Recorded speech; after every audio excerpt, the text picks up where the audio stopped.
ओम नमो भगवते वासुदेवाय। पंचतंत्र की यह कथा भी अति शिक्षाप्रद कथा है। इसमें एक मूर्ख मगरमच्छ व चतुर बुद्धिमान बंदर की कहानी है। एक बार पूरी सुनने की कोशिश करना। एक नदी के किनारे पर एक बड़ा विशाल जामुन का वृक्ष था और उस वृक्ष पर बहुत ही अच्छे अच्छे पके पके जामुन के फल लग रहे थे तथा उस जामुन के पेड़ पर एक बंदर ने अपना स्थायी निवास बना रखा था।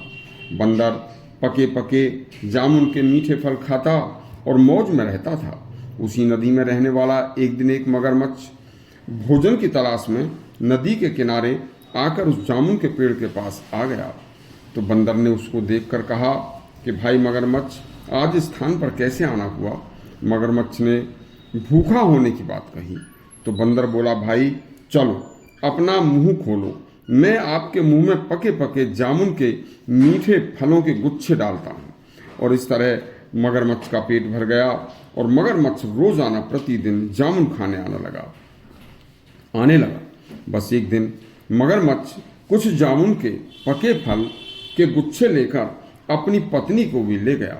पत्नी ने जब वह मीठे जामुन के फल खाए तो उसने कहा कि आप अपने मगरमच्छ से कहा कि आप उस बंदर को अपने साथ लेकर आओ, मैं उसका दिल खाऊंगी, क्योंकि जब वह रोजाना इतने मीठे जामुन के फल खाता है तो उसका दिल भी बहुत मीठा और स्वादिष्ट हो गया होगा। मगरमच्छ के मना करने पर भी मगरमच्छ की पत्नी नहीं मानी। तब मजबूर होकर मगरमच्छ ने एक चाल चलकर बंदर के पास जाकर कहा कि हे बंदर भाई, तुम्हारी भाभी मेरी पत्नी तुमसे मिलना चाहती हैं। आपके पके जामुन के फल खाकर वह आपसे बहुत प्रसन्न है। बंदर ने कहा, भैया मैं इतनी अंदर पानी में नदी में कैसे जा सकता हूँ? तो मगरमच्छ बोला कि आप मेरी पीठ पर बैठ जाना। बस रोजाना काफी दिनों तक मगरमच्छ का बंदर का आपस में मिलना, जामुन खाना खिलाना और आपस में बैठकर फिर रोजाना बातचीत करने के कारण उन दोनों में मित्रता हो गई थी। इसलिए बंदर ने अपने मित्र मगरमच्छ पर विश्वास करके पेड़ से कूदकर मगरमच्छ की पीठ पर बैठकर नदी में चल दिया। जब मगरमच्छ और बंदर दोनों नदी के बीचों बीच पहुंच गए तो मगरमच्छ ने सोचा कि अब बंदर हमारे चंगुल से भागकर निकल तो नहीं सकता, तो अब इसे यह सब बात बताने में कोई नुकसान भी नहीं है।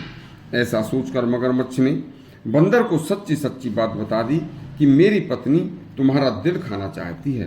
तो मगरमच्छ की इस बात को सुनकर बंदर को एक बार तो बड़ा धक्का सा लगा, लेकिन बंदर बहुत ही समझदार होता है। उसने धैर्य नहीं खोया और सोचा कि इस पापी से अनुनय विनय करने से भी कोई लाभ नहीं है, क्योंकि यह पापात्मा है और यह मानेगा नहीं।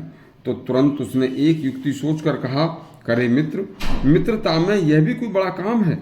मित्र तो मित्र के ऊपर जान तक दे देता है। आपने यह बात मुझे पहले क्यों नहीं बताई थी? यदि आप चलने से पहले बता देते। देखिए, मैंने तो अपना दिल संभाल कर उसी जामुन के पेड़ पर संभाल कर रखा हुआ है, क्योंकि मैं तो दिन रात उसी पेड़ पर रहता हूँ, वहीं मेरा निवास स्थान है। चलो जल्दी वापस चलो, मैं अपना दिल उपहार में अपनी भाभी को आपके लिए देकर बहुत खुश होऊंगा।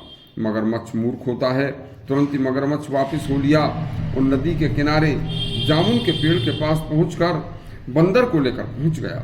बंदर ने फौरन ही किनारे पहुंचते ही छलांग लगाई और अपने जामुन के पेड़ पर चढ़ गया और क्रोध में भरकर बोला, अरे मूर्ख मगरमच्छ, दिल भी कोई निकाल कर रखने की चीज होती है। तू तो मेरा सभी एहसानों को भूल गया कि मैं तुम्हें भरपेट रोजाना भोजन जामुन खिलाता था। इससे हमें शिक्षा मिलती है कि दुष्ट दुष्ट होता है, दुष्ट से कभी दोस्ती नहीं करनी चाहिए, दुष्ट का कभी विश्वास नहीं करना चाहिए। दोस्ती अनजान व्यक्ति से भी खूब सोच विचार कर करनी चाहिए। कितनी भी मुसीबत आए, कभी भी मुसीबत के क्षणों में धैर्य नहीं खोना चाहिए। इसलिए और भी ऐसे अच्छे शिक्षाप्रद प्रसंग सुनने के लिए हमारा चैनल सब्सक्राइब करें और घंटी दबाएं। धन्यवाद।